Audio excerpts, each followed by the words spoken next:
All right, welcome to another episode of Discuss Stuff. I'm Keith. This is Chris. Howdy, howdy. So before we get too far into it, we're going to announce that on December 11th, we're going to do our first attempt at a live stream event. We're going to call it "Twas Tweaks Before Christmas."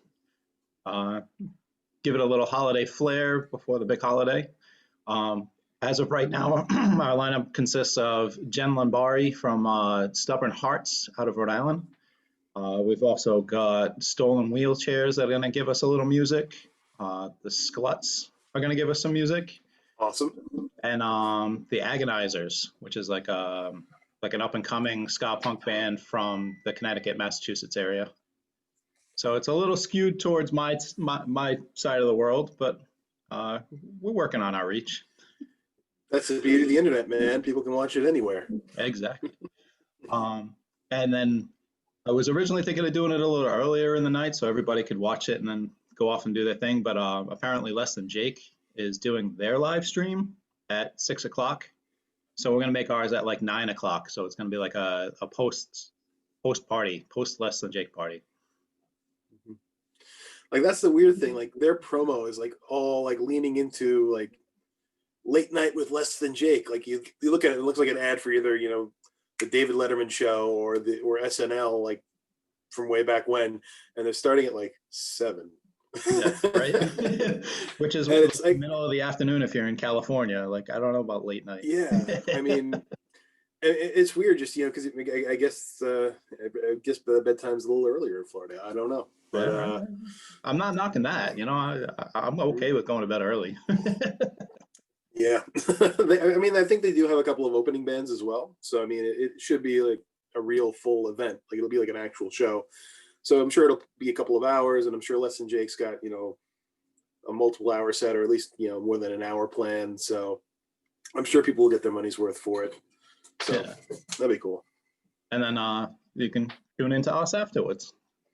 There you go, a little palate cleanser. Yes, as it were. All right, so I want to try and get that Facebook event up soon, so keep your eye out for it. And then we'll move on to our conversation for today. Yeah, so keep your eyes peeled. That'll be going up today, tomorrow, sometime soon. But just a reminder, the event is on December 11th at 9 p.m. 9, do we decide? 9. Or yep. 9 o'clock. All right. And so it's tune free. in. And it's free. No money. There you go. It's our gift to you. All right. So with the holiday just passing, we're currently recording on Friday morning, just after quite excellent, quite quiet Thanksgiving celebration. We thought it'd be a good time to just kind of reflect on the year, kind of discuss how we've been dealing with it. So I'll let Chris take it off because you've got exciting things going on and you've got crazy things going on. So yes, I mean, and as being the tradition with Thanksgiving, extra helpings of both. But I guess I'll start off by just mentioning, for anyone that doesn't know, I was furloughed from my job recently, in the last week or two, after being there for 10.5 years, and it's a little terrifying heading into the holiday season because you're not knowing that extra income's not going to be there. And like I said, the thing that really kind of drives the impetus home is I had my first kid on the way in January, which I'm both ecstatic about, but also it's a little nerve-wracking not knowing how financially things are going to shake out. I'm okay. I've got a little savings saved up, but there's definitely a bit of an impetus to get back on the horse as soon as possible. So yeah, I mean, there's a lot to be thankful for. I could say I'm relatively healthy, which is good.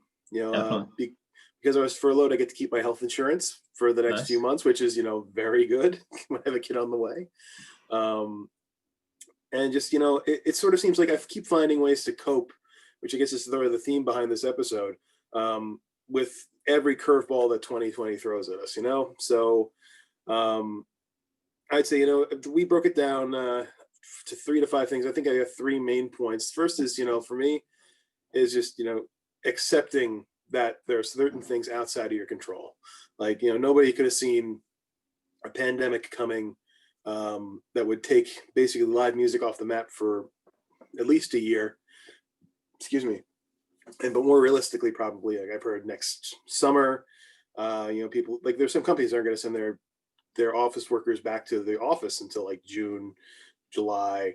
And that's what they're saying now. Of course, these same companies said the same thing, like, well, by Labor Day last year, and of course that didn't happen. Yeah, right. So it's very much, a reflection of the things on the ground. So you guys just have to accept the fact that, things are going to be a little off kilter, a little difficult. There's not going to be that release of live music. And, for me, as, a musician who's been playing for 20 something years, and someone who was, the band leader in his band, it's been a huge disruption. And, there have been a lot of people who have, taken that disruption and said, all right, well, this downtime's unavoidable. I'm going to learn a new skill. Like, you look at somebody like Josh Hershkovitz from Backyard Superheroes, who founded the group, the NPCs, which is this large collaborative internet-based group where people record their parts remotely, record videos, and he's learned video editing over the last few months, and he makes these big 50-person plus collaborative videos. Like, they did Superman by Goldfinger, they're doing Fight for Your Right to Party by the Beastie Boys.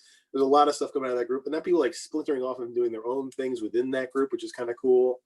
Yeah, and that Superman video is phenomenal. Like, if you haven't seen it, go watch it right now. Pause this, go watch the Superman video, come back and find us again. But come back. That's the important part. Yeah, right. don't go too far down that rabbit hole. Yeah, I mean that thing in general, that was incredible. Like, they pulled in Tony Hawk for a few seconds to do a kickflip and say pick it up at the beginning, which was really cool. And it's things like that. Like, some people have used this downtime to make incredible art.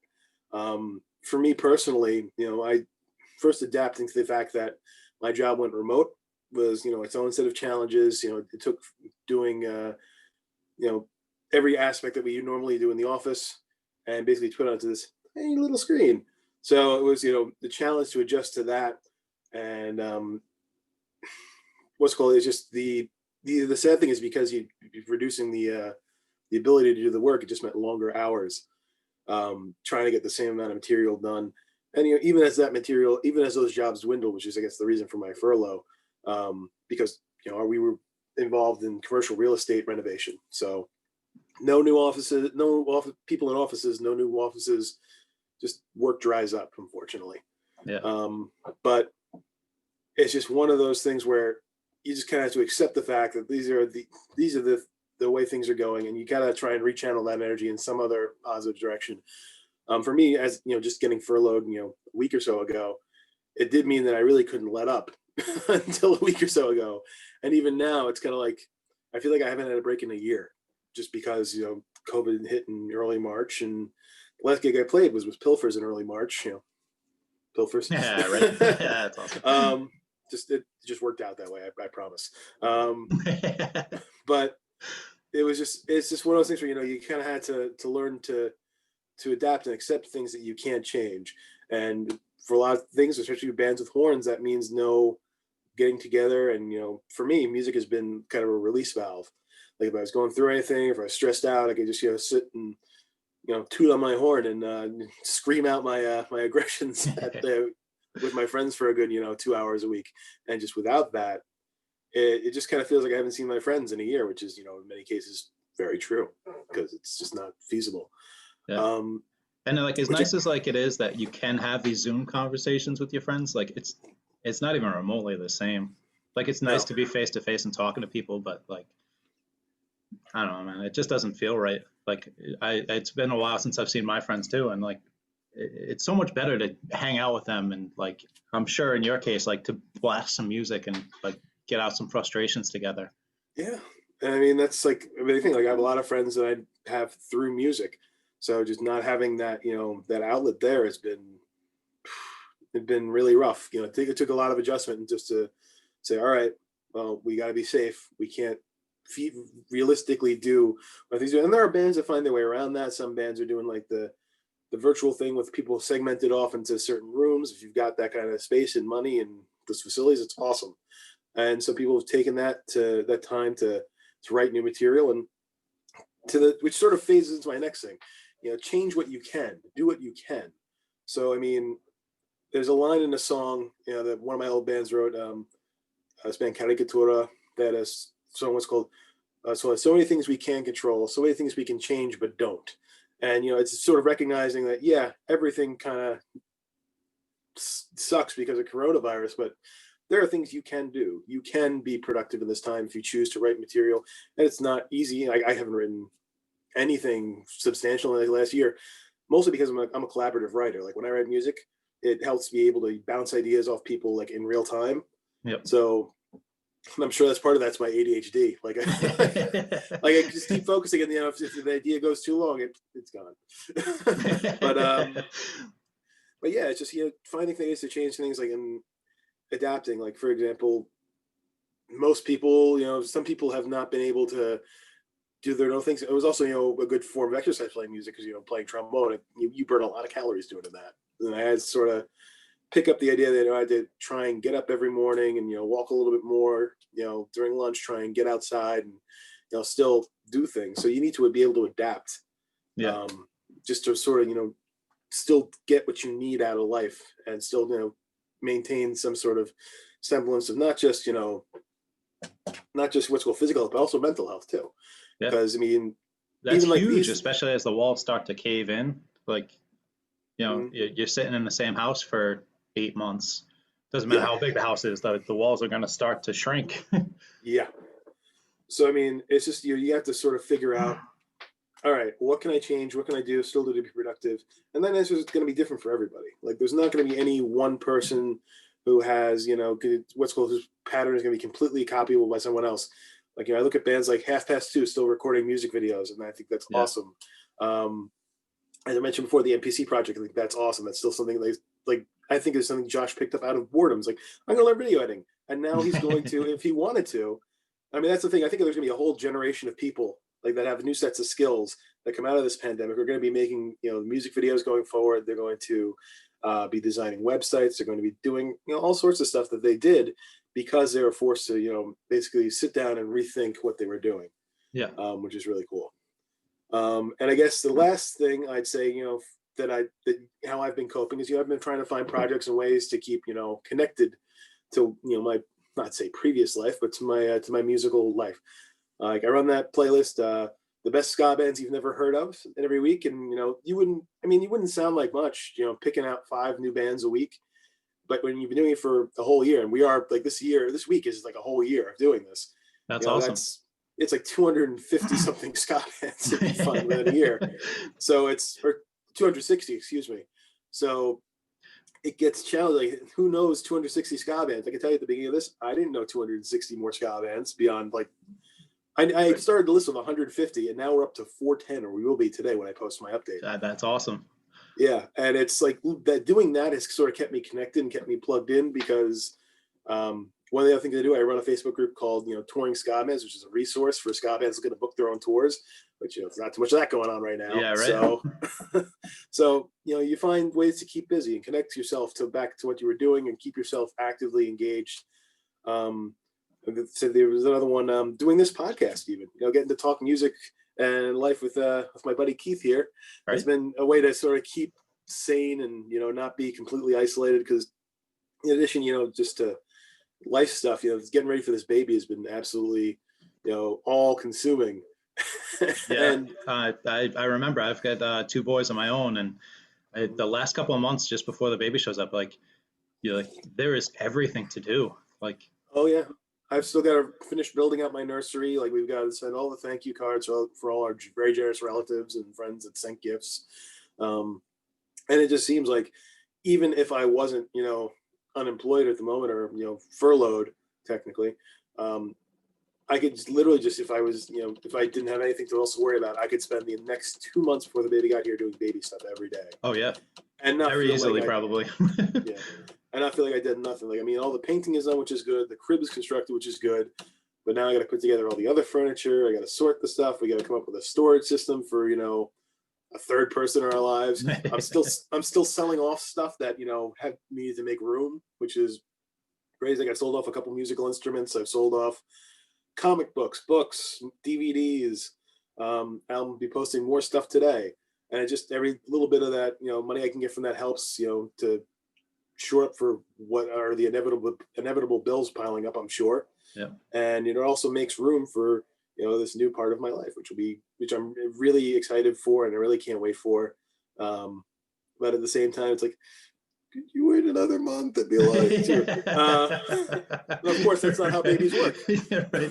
Hey, baby, could you just come back like 3 weeks later? That'd be awesome. How about 2 weeks? No, but it's you wish, but no, it's not controllable. So I mean, that's the three things. Is one, accept what you can change. Two, change what you can. And three, just try and keep yourself connected. And there was that saying, and I actually looked it up this time. What's called change what you can, accept what you can, and pray for the wisdom to tell the difference between the two. Yeah. So that's really the big thing I've been trying to do lately, and it's not always easy. I mean, it's definitely not easy by any stretch of the imagination. Like it's very easy to get lost in your own thoughts and like your own stresses. There's a big scary thing out there, and sometimes we can't control our reactions to that. So I understand.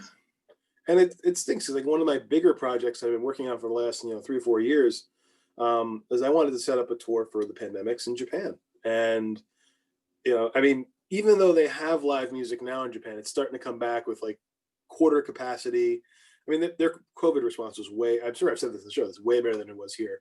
Yeah. Like they never had to close their economy because people already were wearing masks. They were able to keep the relative number of infections low. And it's just a cultural thing where it just made it easier. And how do I put this? I could go off for hours on the comparative COVID response of Germany to the United States, or the UK and Australia are kind of in the same boat. They kind of have the same belligerent right-wing streak of people who don't want to wear masks and don't want to shudder.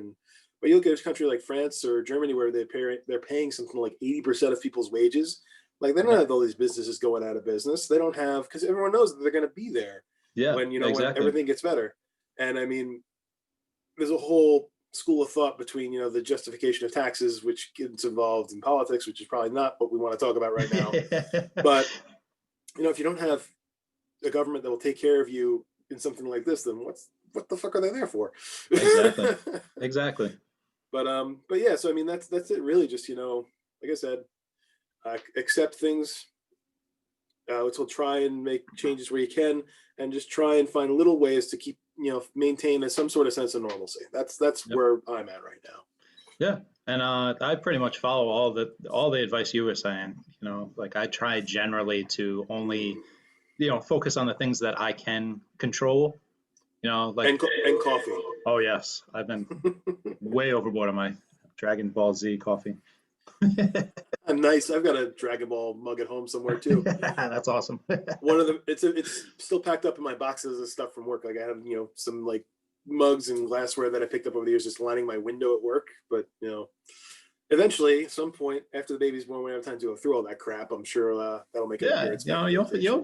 You'll have a little shelf somewhere with all your little collectibles on it. I got one upstairs. Yep. Building shelves is definitely on the list of things to do over the next couple of weeks. Oh yeah. Like, there's never enough shelves. Never. Yep.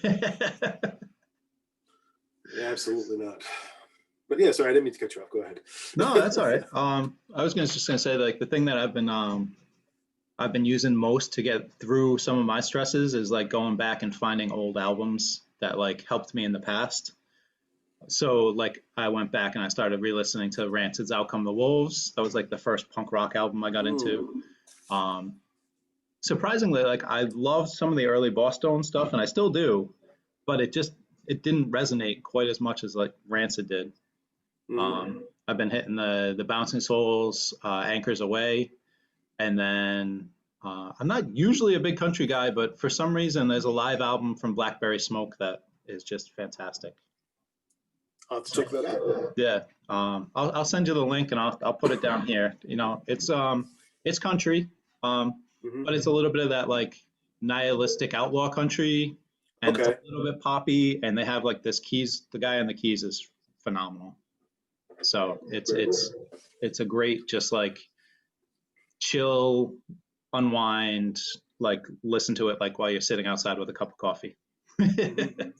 No, I hear you, and I mean it's cool to do that sometimes. I mean, just you go back and you listen to albums and a brand, and then the thing is, it's not that the album changed; it's you've changed. You've developed a musical context that changes how you view the record. Like I mean, it's kind of like when you listen to a record for the first time and you've got your kid glasses on, but then you what's called over time you make tweaks and the way you listen to music changes, what you hear changes, and you go back and you hear a record in a completely different way. Like, oh, I didn't notice that keyboard line there. I didn't notice those what's called the way those lyrics play off the situation of my life now. I Yeah. find like bands like the Slackers are a good one to do I that for. love the Slackers. The Slackers, London. like I could listen to the Slackers all day, every day. Like they are so Mhm. amazing. Oh, they just did a cover of what's called "Baby It's Cold Outside," but they did called it "Baby It's COVID Outside." Really? Yeah, That's which is awesome. yeah. I mean, I think it's on Vic's solo page, but they plugged it on the Slackers Facebook page yesterday, which was Oh, kind of nice. I'm gonna go cool. find it. Yeah, really funny stuff. Um, but yeah, man. I mean, it's just you find yourself listening to things with a brand new ear because you've changed. You're not listening with the same set of ears you did before. London Calling by the Clash was another one of those records for me. Yep. Like listening to it now versus listening to it as like a 19 or 20-year-old, you didn't really quite get the full impact of a band like, well, at least for me, I got into the Clash like way later than most of my friends. Yeah. Like the first time I got into the Clash was I was in a band called Spider Nick and the Mad Dogs, and they covered Wrong and Boyo, Oh, and nice. they sent me down this rabbit hole of like to listen to the Clash and stuff, and I didn't hear it until like I was in my mid-20s, and most people when they're into punk rock, they like that's like one of the seminal bands you listen to. Yeah. So, and Well, like I was saying, like my first real punk rock album was Rancid's "Out Come the Wolves," mm-hmm. and the closest thing to Rancid is the Clash. So like that was like very immediately followed by. So Mm-hmm. like I got into the Clash very quickly in my punk rock introduction. Mm-hmm. Yeah, I mean, oh shit, we could do a whole story on this one too. Like I remember I saw what's called just by pure happenstance at the age of like 17. I was hanging out in New York City with a friend that was visiting from Rhode Island. He took a train down. He came out from Westerly, and we were in Nice. Manhattan for the day. Just bumming around. I went to Times Square because what do like 16, 17-year-olds do? They go to fucking places like Times Square and Tompkins Square Park and Central Park and stuff. Yeah, right. The Like stuff all the things all the you're supposed to go see. all the free stuff. But anyways, once we get to Times Square and there's like a Virgin Megastore, there's Tower Records, and there's just a bunch of people like decked out in like British punk gear sitting outside. I'm like, wonder what's going on in here. And of course, this is like right after like 2000, maybe 2001. It's right after Moon Records had imploded. Okay. So a lot of their old stock, you see it wash up in batches places. I guess people that bought it off of resellers or bought it from the Moonsca store. And again, I'm sure they bought it with the idea of flipping it as quickly as possible. So they had it all set down at a discount in the basement. And of course, when we get into the record store and they close the doors behind us, and like, what the fuck's going on? Like we're waiting there for a couple of hours, and it's Joe Strummer and the Mescaleros are doing an What? in-store performance. Yeah, you can find video of this on YouTube. Somebody, I guess, did like a a camcorder recording of the whole thing. And years later, I saw myself in one or two of the pictures. I mean, of course, different. I had fucking hair back then, but it was like one of those things where I didn't really appreciate it at the time. My friend actually made me leave early. It's like, oh, we gotta catch a train, man. I gotta go. Oh I'm like, no. it's like, you got work in the morning at like 6:30. I was a lifeguard at the time, so he's like, you got to go to work. It's not responsible. You got to leave. Like, so we left like probably about 45 minutes into. They were probably played like an hour and a half set.